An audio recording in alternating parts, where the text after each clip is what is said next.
ಮನೋಭಾವನೆ ಪ್ರಶ್ನಿಸುವಿಕೆಯಿಂದ ಯಶಸ್ಸು. ಪ್ರೊಫೆಸರ್ ಶಿವರಾಜ್ ಗುರಿಕಾರ್. ಗಂಗಾವತಿ. ಪ್ರತಿಯೊಬ್ಬರು ಪ್ರಶ್ನಿಸುವ ಗುಣ ಹಾಗೂ ವೈಜ್ಞಾನಿಕ ಮನೋಭಾವನೆಯನ್ನ ಬೆಳೆಸಿಕೊಂಡಲ್ಲಿ ಮತ್ತು ಟೀಕೆಯನ್ನ ಸ್ಪರ್ಧಾತ್ಮಕ ಮನೋಭಾವನೆಯಿಂದ ತೆಗೆದುಕೊಂಡು ಸಾಧನೆಗೆ ಮುಂದಾದಲ್ಲಿ ಯಶಸ್ಸು ಸಾಧ್ಯವಾಗುತ್ತದೆ ಎಂದು ಡಾಕ್ಟರ್ ಶಿವರಾಜ್ ಗುರಿಕಾರ್ ಅವರು ಅಭಿಪ್ರಾಯಪಟ್ಟರು. ನಗರದಲ್ಲಿ ಶ್ರೀ ಕೊಲ್ಲಿ ನಾಗೇಶ್ವರರಾವ್ ಗಂಗಯ್ಯ ಸರ್ಕಾರಿ ಪ್ರಥಮ ದರ್ಜೆ ಕಾಲೇಜಿನಲ್ಲಿ ನಡೆದ ರಾಷ್ಟ್ರೀಯ ವಿಜ್ಞಾನ ದಿನಾಚರಣೆ ಕಾರ್ಯಕ್ರಮದಲ್ಲಿ ಸಸಿಗೆ ನೀರುಣಿಸುವ ಮೂಲಕ ಉದ್ಘಾಟನೆ ನೆರವೇರಿಸಿ ಮಾತನಾಡಿದ ಅವರು, ಸಾಧನೆಗೆ ಕುಂಟು ನೆಪಗಳು, ಸಮಸ್ಯೆಗಳು ಅಡ್ಡಿಯಾಗಬಾರದು. ವೈಜ್ಞಾನಿಕ ಚಿಂತನೆಯಿಂದ ವೈಜ್ಞಾನಿಕ ಭಾವನೆ ಬೆಳೆಸಿಕೊಳ್ಳುವುದರಿಂದ ಎತ್ತರಕ್ಕೆ ಬೆಳೆಯಲು ಸಾಧ್ಯವಾಗುತ್ತದೆ.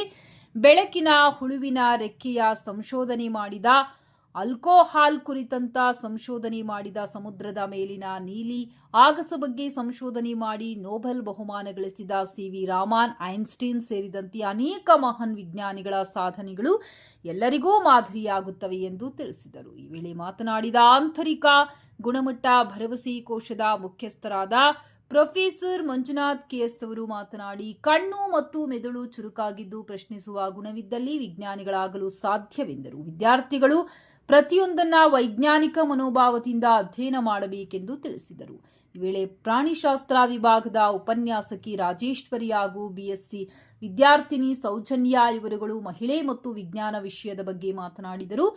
ಈ ವೇಳೆ ಕಂಪ್ಯೂಟರ್ ಸೈನ್ಸ್ ವಿಭಾಗದ ರವಿಕುಮಾರ್ ಕೆ, ಭೌತಶಾಸ್ತ್ರ ವಿಭಾಗದ ಪ್ರೊಫೆಸರ್ ಅಣ್ಣೂಜಿ ರೆಡ್ಡಿ, ಐಕ್ಯೂಐಎಸ್ಸಿ ಸಹ ಸಂಯೋಜಕ ಅನಿಲ್ ಕುಮಾರ್, ರಸಾಯನಶಾಸ್ತ್ರ ವಿಭಾಗದ ಸಹಾಯಕ ಪ್ರಾಧ್ಯಾಪಕರಾದ ದೊರೆಬಾಬು ವೇದಿಕೆಯಲ್ಲಿದ್ದರು. ಭೌತಶಾಸ್ತ್ರ ವಿಭಾಗದ ಅಣ್ಣೋಜಿರಾವ್ ಅವರು ಪ್ರಾಸ್ತಾವಿಕವಾಗಿ ಮಾತನಾಡಿ ಸ್ವಾಗತಿಸಿದರು. ಪ್ರಾಣಿಶಾಸ್ತ್ರ ವಿಭಾಗದ ಸಲೀಂ ನಿರೂಪಿಸಿ ವಂದಿಸಿದರು.